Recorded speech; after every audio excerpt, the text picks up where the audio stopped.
Hey y'all, I'm Papa Boko here to deliver your tarot energy reading and your sidereal forecast for the month of March 2022. So we got Six of Swords, Three of Wands. I'm starting with the tarot, but incorporating the sidereal astrology because today March 2nd is a new moon in sidereal Aquarius at 17 degrees, I want to say. And I'm excited for it because Aquarius, Jupiter's been in Aquarius for some time now, right? And so that's been giving us the prelude for what Saturn is going to bring forth into reality, help have us face a little bit more intensely in when Saturn enters Aquarius in April 2022. And so we've been in this place, like I've said before, about redefining our past through a lens of self-determination. And so this new moon, which is ruled by Saturn, still in Capricorn, but it's a lot of Saturn, right? We have Mars, Venus just entered there, Mercury's still there, Saturn's there.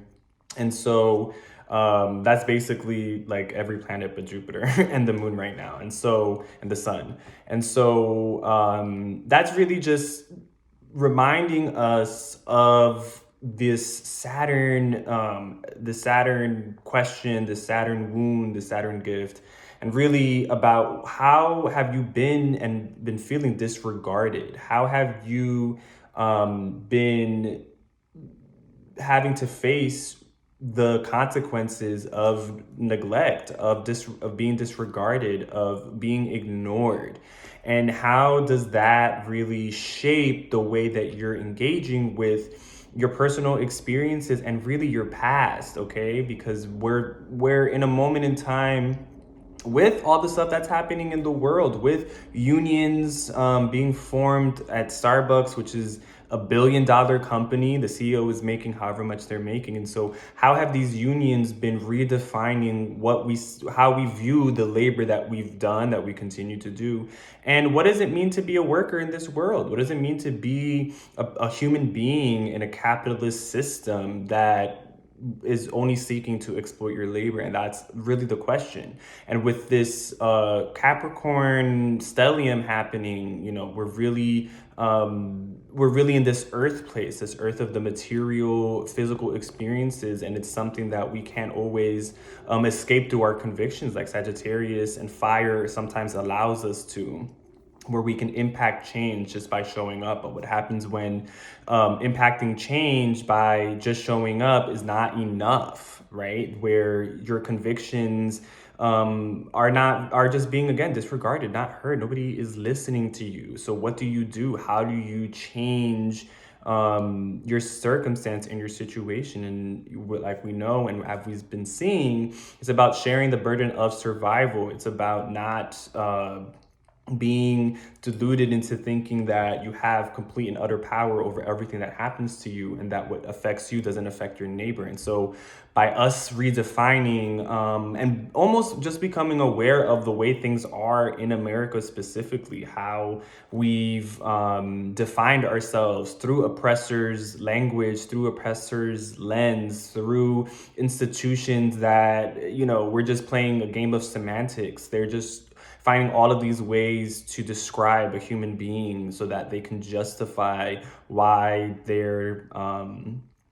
why the exploitation is happening to you. And when the reality is that it doesn't matter who or what you are define yourself as. Labor and exploitation are things that can happen to you regardless of what identity you have. But at the same time, your identity, if you are able to construct it using this Aquarius self-determination and using air, which is the tool of Aquarius, to reimagine yourself, reimagine a community, reimagine the world in a way that does not oppress other people and doesn't oppress you. What happens when you allow yourself to imagine, and even though they're gaslighting the fuck out of us by saying that things like COVID are no longer a problem, and that this war in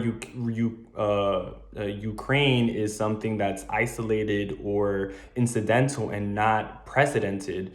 It's really important for us to stand strong in our belief systems and strong in knowing who you are as a person and what your rights you're entitled to, and how these other institutions, these things that are bigger than us, have just been neglecting, disregarding, and ignoring us, and so we're facing those consequences, right?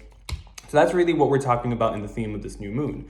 And the cards reflect that beautifully with Six of Swords and Three of Wands. And really, Six of Swords is like this today, right? Is this very like energy of how am I moving past what's occurred and just finding somewhere that's safer, that's calmer, and that is just different from what you've known. And there's a sadness that comes with the Six of Swords. You know, you're leaving behind things that seem to have been beneficial to you. But Six of Swords teaches us that moving through uncertainty, moving through things of sadness is just another part of life to get us to the other side of that emotion, to get us to the other side of what it's calling us to do. So feeling sad is okay. And it's really meant to, as all emotions are, meant to indicate certain things for you. And so when we're thinking Six of Swords and thinking, what are you moving away from? What are you moving on from? What is no longer serving you that you have to pack your bags and just go? And this isn't dramatic in this sense where it needs to sever. It's more your time is done somewhere. Your time is up in this place. And that doesn't have to mean physical. It really is in terms of, we're talking air, we're talking ideas, things and concepts of self, like we're talking with sidereal Aquarius, these concepts of self, what is useful and what's not useful anymore. What has reality shown you is useful, but also what is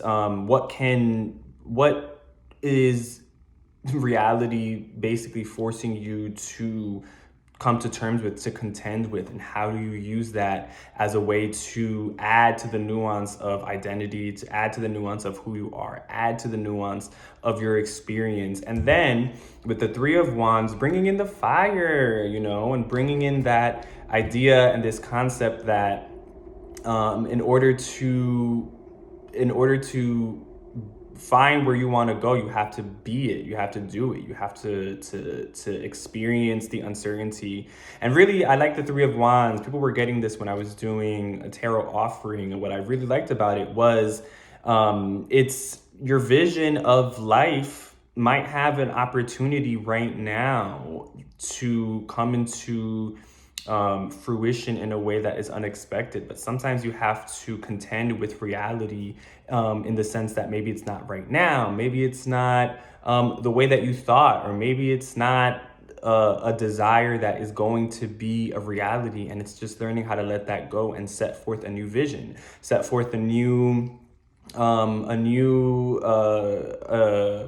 new vision. And what does that really do for you? What does that do for you to really accept that the past is done? Like, there's just nothing left as to where you were, and now it's all new, it's all uncharted territory. And so how do you almost feel confidence and embrace in that? And remember, I feel like for the full moon in Leo, I had a video up about the Fool, and I love that energy, and that energy really comes in here, where it's starting fresh in this sense that I'm going to be uninhibited by these past experiences because I understand the context in a different way. And so Three of Wands is saying, how do you demonstrate leadership by going forth on something that may be uncharted, may be new, may be unexpected, maybe something that people don't know too much about, but how do you use that to your advantage? And this, I'm really saying this in forms of identities as well.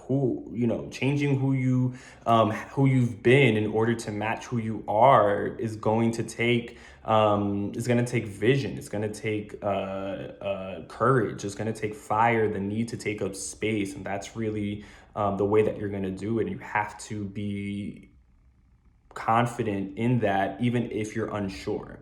And so Six of Swords, again, tells us and reminds us that whatever we were attached to in the past doesn't have to come with us anymore. And what we set forth for the future can be whatever it is that we envision it. So use this new moon in sidereal Aquarius to plant new seeds, new definitions of self, new definitions of who you are, who you've been to survive, and who you want to continue to be to survive.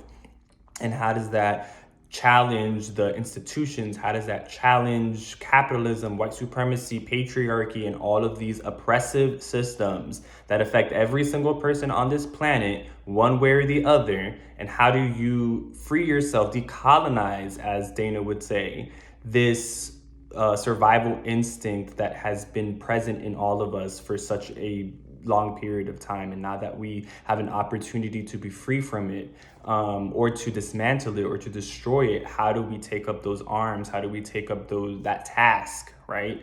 And accomplish it to the fullest potential and to the benefit of all. So that's the reading for March 2022. I hope it's helpful for folks. I did want to make a couple of announcements. So the second episode of Perspective, my new podcast, is up on Spotify and whatever hosting site that I had it on, but you can find it on Spotify. And it's called Perspective. And this episode is the sidereal movement, where me, Winter, and Madison, Mixed Mercury and Sidereal Maven respectively, talk about sidereal astrology, what it means to be a diviner.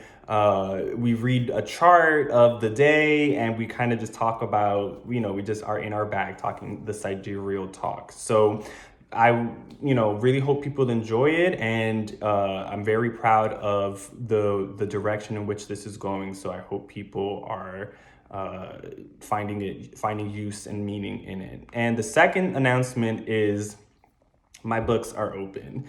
And I've added sidereal astrology readings to it. So foundations for your sidereal birth chart reading.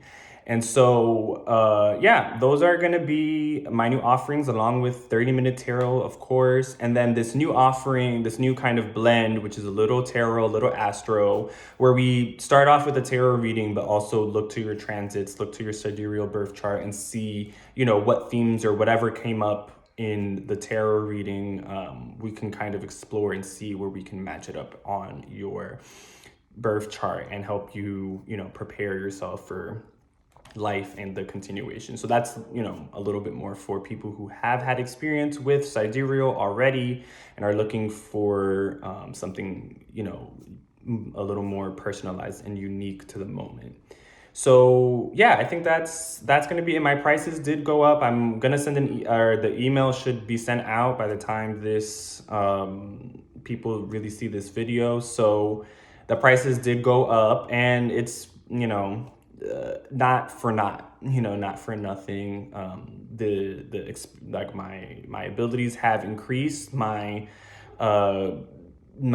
worth has just raised. And so I hope people can understand, but I do want to make more low cost entry points. So I'm going to hopefully be doing more tarot offerings. I'm on Twitter. I do Lenomard readings. I'm probably saying that name wrong, but that's just how we're going to say it. So Lenomard readings. So I'm hoping to do more casual things for people to find guidance. So hope this was helpful. Blessings, peace, and I hope you have a good one.